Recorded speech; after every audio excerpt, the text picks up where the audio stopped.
The alarm went off at 5:45 a.m. Ethan didn't move. The sound kept ringing through the dark bedroom, cutting through the quiet like a tiny alarm bell no one else could hear. Outside his apartment window, the city was still asleep. No traffic, no footsteps, just a faint blue darkness stretching across the sky. His hand reached for the phone. Snooze. 9 more minutes. He rolled over, pulling the blanket tighter around his shoulders. 9 minutes later, the alarm rang again. Snooze. This had been Ethan's morning routine for years. Not intentionally, just quietly, automatically. At 34, Ethan had a life most people would describe as fine. He worked as a project coordinator at a mid-sized marketing firm in Chicago. Decent salary, clean apartment, gym membership he used occasionally, friends who met for drinks on Fridays. Nothing was wrong, but nothing was really moving either. And that invisible stillness had started to bother him more than failure ever could. Because failure is loud. Failure forces change. Drifting does the opposite. Drifting feels comfortable while slowly stealing direction. Ethan noticed it most during conversations with people who were building something. A startup, a podcast, a skill, a new career move. Whenever those conversations happened, Ethan would smile, nod, and say the same line he had repeated for 3 years. Yeah, I've been thinking about doing something like that. Thinking, not building, not committing, just thinking. Over time, that small difference started doing something strange to his confidence. It didn't disappear overnight. It faded quietly, like ink slowly washing out of a page. At work, he had ideas in meetings, but waited too long to say them. When opportunities appeared, he hesitated half a second longer than everyone else. When people asked what he wanted to do next with his life, he answered with vague plans that sounded convincing but meant nothing. And the worst part, no one called him out. His boss thought he was reliable. His friends thought he was easygoing. His family thought he was stable. But Ethan knew the truth. Inside his head, something had started whispering a dangerous sentence. Maybe you're just not the kind of person who builds things. That sentence didn't scream. It repeated quietly, every day. Then one evening something small happened. Small, but irritating enough to stick. Ethan stayed late at the office finishing a presentation that should have taken 30 minutes. Instead, it took 2 hours. Not because the work was difficult, but because his attention kept breaking. Phone, email, Slack, random news article, back to slides, then phone again. His focus felt like a cracked windshield, splitting into smaller pieces every few minutes. Around 9:30 p.m., the office lights dimmed as the building switched into night mode. Most people had already left. The only other person on the floor was Marcus, one of the senior designers. Marcus walked past Ethan's desk, glanced at his screen and stopped. "You still here?" Ethan laughed softly, trying to finish this deck. Marcus looked at the slides, then at Ethan. Then he said something strange. "You know why your brain feels slow right now?" Ethan shrugged. "Because it's late?" Marcus shook his head. "No, because your brain has already spent the entire day reacting." He leaned on the desk for a moment. Emails told you what to do. Notifications told you what to read. Meetings told you what to think about. He pointed at the screen. By the time you start real work, your attention is already exhausted. Ethan frowned slightly. Marcus straightened up. "People think confidence comes from success." He paused. "It doesn't." Then he added one more sentence before walking away. "Confidence comes from controlling the first decisions of your day." The words were simple, but they followed Ethan all the way home. That night his apartment felt unusually quiet. He sat on the couch without turning on the lights. Marcus's sentence replayed again. "Controlling the first decisions of your day." Ethan started thinking about his mornings. Alarm. Snooze. Phone. Messages. News. Scrolling. More scrolling. Then rushing. Coffee. Traffic. Work. Every morning began the same way. Not with intention. With reaction. Before he even left his bed, the world had already entered his mind. Other people's priorities. Other people's updates. Other people's noise. And somewhere in that noise, his own direction disappeared. Ethan leaned his head back and stared at the ceiling.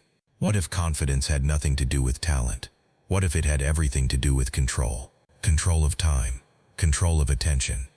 Control of the first moments of the day, before the world arrived. Because if someone cannot control the first 15 minutes after waking up, how can they expect to control a year?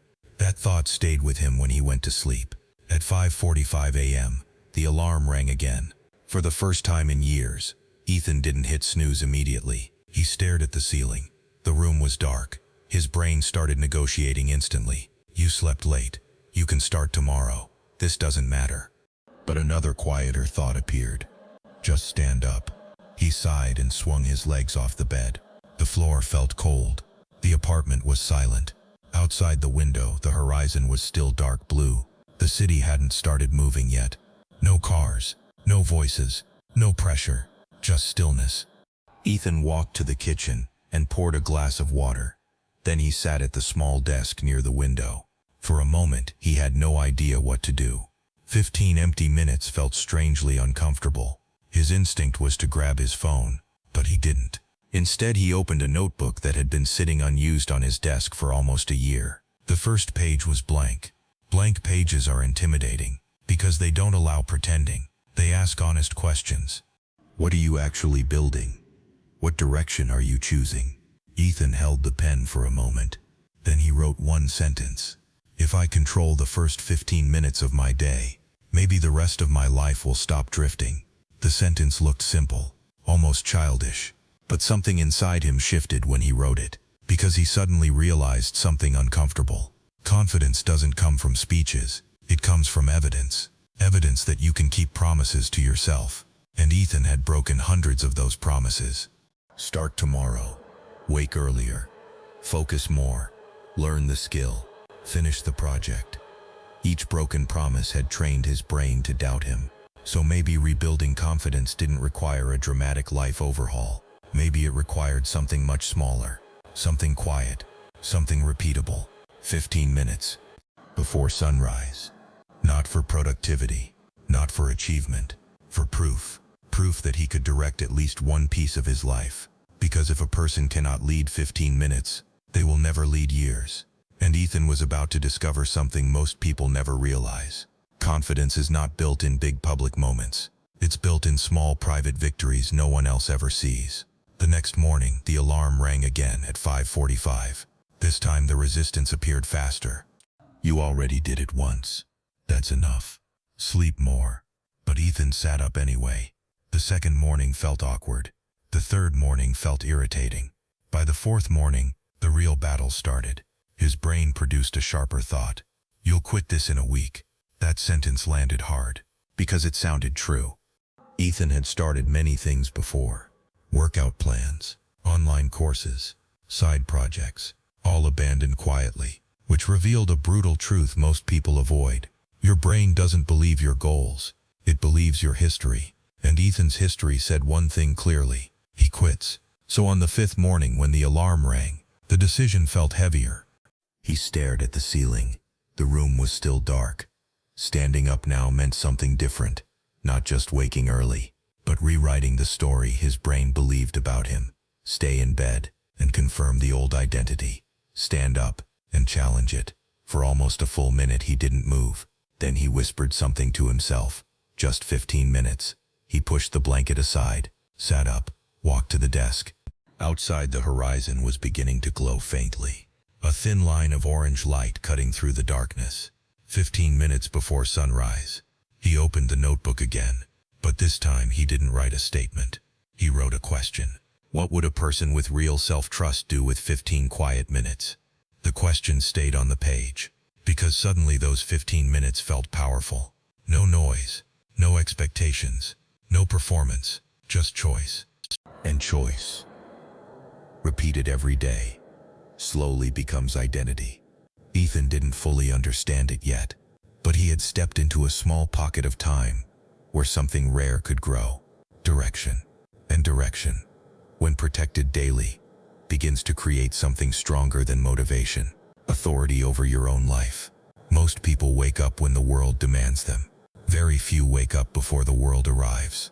Those 15 minutes were starting to separate the two. The sixth morning felt heavier than the first 5. Not because Ethan was tired. Because now his brain understood what was happening. A pattern was forming, and patterns are dangerous to the version of you that prefers comfort. The alarm rang at 5:45 a.m. His eyes opened slowly. The room was dark again, quiet again. The city still asleep, but something had changed. This time the resistance didn't whisper. It argued. You proved the point already. You woke up 5 days in a row. That's enough discipline. Ethan lay there staring at the ceiling. His mind was searching for a loophole, a reasonable excuse, because excuses rarely sound lazy inside your own head. They sound logical. But then another thought surfaced. If you stop now, you confirm the old story. He exhaled slowly, then sat up. The floor felt cold again. The air felt still, and the small desk near the window waited in silence. He poured water, opened the notebook, sat down. 15 minutes. No audience, no applause, just repetition. And repetition started doing something strange to his brain. At first, those mornings had felt like effort. Now they began to feel like territory. A small piece of time the world couldn't invade. No Slack notifications, no news feeds, no opinions, just quiet ownership of attention. On the 7th morning, Ethan noticed something interesting. His mind felt clearer, not magically focused, but less scattered. Like a glass of water after the dirt settles. He wrote a new sentence in the notebook. Confidence might be the byproduct of daily self-respect. He stared at the line, because suddenly a memory surfaced. 3 months earlier, his manager had asked if anyone wanted to lead a small client presentation.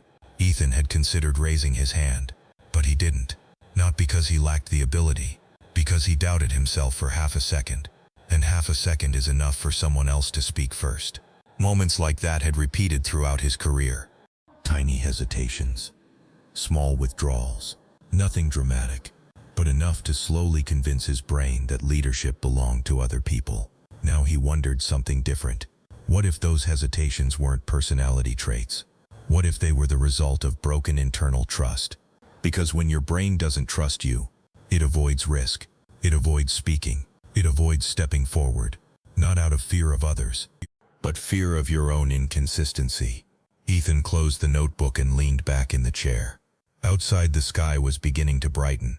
The first faint orange line appeared again on the horizon. Sunrise was still 15 minutes away, and a realization quietly landed. Those 15 minutes weren't about productivity. They were about evidence. Evidence that he could show up for himself even when no one required it. Evidence that he could direct his own attention. Evidence that he could finish something small every day. And confidence, he realized, is simply the accumulation of evidence. Not hype, not motivation, proof.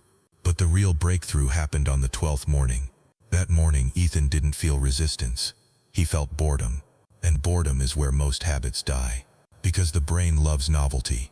But identity grows through repetition. He sat at the desk staring at the notebook, feeling the urge to skip the ritual entirely. You've already built the habit. Missing one day won't matter. His mind sounded convincing, which made him suspicious. So instead of arguing with the thought, Ethan wrote something new in the notebook. 3 simple lines. Rule 1. Wake before the world touches your attention. Rule 2. Protect 15 minutes of uninterrupted focus. Rule 3. Leave proof on paper every morning. He stared at the rules. They weren't dramatic. They weren't ambitious. But they were clear. And clarity removes negotiation. From that morning forward, the ritual became simpler. Wake up, water, notebook, write something. Sometimes it was a thought, sometimes a question, sometimes a single sentence. But the page was never empty. And slowly, something unexpected started happening during the rest of his day. In meetings, Ethan noticed he spoke earlier. Not louder, earlier, before doubt had time to grow. During work sessions, he focused longer without grabbing his phone. Not perfectly, but noticeably. And one afternoon, something surprising happened. His manager paused during a planning meeting. We need someone to present this strategy to the client on Thursday. The room went quiet. Ethan felt the familiar hesitation rising again. That half-second pause.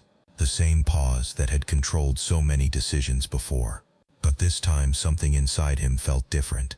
Not confident, just stable. Like a chair with 4 solid legs instead of 3. His hand lifted. I can present it. The words came out calmly. Not forced. Not dramatic. Just direct. His manager nodded. Great. It's yours. The meeting continued. But Ethan barely heard the rest, because something important had just happened. Not the opportunity, the speed of the decision. For the first time in years, hesitation hadn't won. And later that evening, while walking home through the city, Ethan finally understood why. It wasn't courage. It was evidence. For 12 mornings in a row, he had kept a promise to himself. That small pattern had quietly told his brain something new. You show up. You finish what you start. You keep your word. And the brain believes patterns more than intentions. But just as things started improving, the setback arrived. Because growth rarely moves in straight lines. It was a Tuesday night. A long one. The presentation deadline was approaching, and Ethan stayed at the office until almost midnight refining slides. By the time he reached his apartment, exhaustion hit hard. He collapsed into bed, without even setting the alarm. When morning came, sunlight was already filling the room. 8:12 a.m. His stomach dropped. The notebook sat untouched on the desk. The alarm had never rung. For a moment the old voice returned instantly. See? You always break the streak eventually. Maybe the habit wasn't real after all. Ethan sat on the edge of the bed, staring at the floor. The same crossroads appeared again. Quit quietly, and confirm the old identity. Or respond differently. Because confidence is not built by perfect streaks. It's built by how fast you recover after breaking them. Ethan stood up, walked to the desk, opened the notebook, and wrote one sentence across the page. Missing a day is an accident. Missing two is a decision. He closed the notebook, set the alarm again. 5:45 a.m. Tomorrow the evidence would continue. The alarm rang at 5:45 a.m. Ethan opened his eyes immediately. Not because he suddenly loved waking up early, but because something inside him had changed shape. 3 weeks earlier, that sound meant interruption. Now it meant ownership. He sat up slowly and looked around the room. The apartment was still dark. The quiet felt familiar now, almost protective, like the world hadn't started demanding things from him yet. He walked to the kitchen, drank a glass of water, and sat at the desk near the window. The notebook opened to yesterday's sentence. Missing a day is an accident. Missing two is a decision. He read it once. Then he turned the page. Outside, the horizon was still dark blue. The sun hadn't started rising yet. That thin line of light would appear in a few minutes. 15 minutes. That was the entire system. Not a life overhaul. Not a complex morning routine. Just a boundary. A boundary between Ethan and the noise of the world. He wrote another sentence. Confidence grows when your brain stops questioning whether you'll show up. That line stayed with him all morning. Because something had started happening beneath the surface of his life. Small things. Quiet things. But undeniable. At work he noticed people listening when he spoke. Not because he was louder. Because he spoke without that tiny hesitation that used to delay him. His focus had improved too. Tasks that once stretched for hours were now finishing faster. Not perfectly. Not effortlessly. But cleaner. More deliberate. And the strange part? No one knew why. His co-workers didn't see the notebook. His boss didn't know about the sunrise ritual. To everyone else, Ethan simply looked more confident. But Ethan understood the real mechanism. Confidence hadn't appeared. It had been constructed. Brick by brick. Morning by morning. Each sunrise quietly telling his brain something new. You follow through. You don't negotiate with yourself. You show up. The outside world began responding to that shift. But the deeper change happened internally. Because confidence is not about believing you'll always succeed. It's believing you'll show up again even if you fail. That belief is built through evidence. And evidence only comes from repetition. One Friday afternoon, Ethan walked out of the office after successfully delivering the client presentation. 3 weeks ago, that moment would have felt impossible. Now it felt natural. Not easy, but earned. His manager even stopped him near the elevators. That presentation was strong, she said. You should lead more of those. Ethan thanked her and stepped inside the elevator. As the doors closed, he caught his reflection in the metal panel. Same face, same job, same city. But internally something had shifted. He trusted himself slightly more than he did last month. And that trust didn't come from talent. It came from a habit nobody saw. The elevator doors opened. The city outside buzzed with the usual noise. Traffic, conversations, horns, movement everywhere. But Ethan realized something as he walked through the crowded street. Most people were already exhausted by the world's demands. Their attention had been captured the moment they woke up. Phones, notifications, urgency. And once your attention is owned by the world, your direction slowly disappears. That's why confidence feels rare, because control is rare, and control begins earlier than people think. The next morning, Ethan woke again before sunrise. The ritual felt normal now. He opened the notebook and flipped through the previous pages. Short sentences, small reflections, questions, ideas, evidence. Every page represented a morning where he had chosen direction over drift. He realized something powerful while reading them. The habit itself wasn't magical. The timing wasn't magical. The real transformation came from one decision repeated daily. Choosing to lead your own attention. Most people wait for motivation.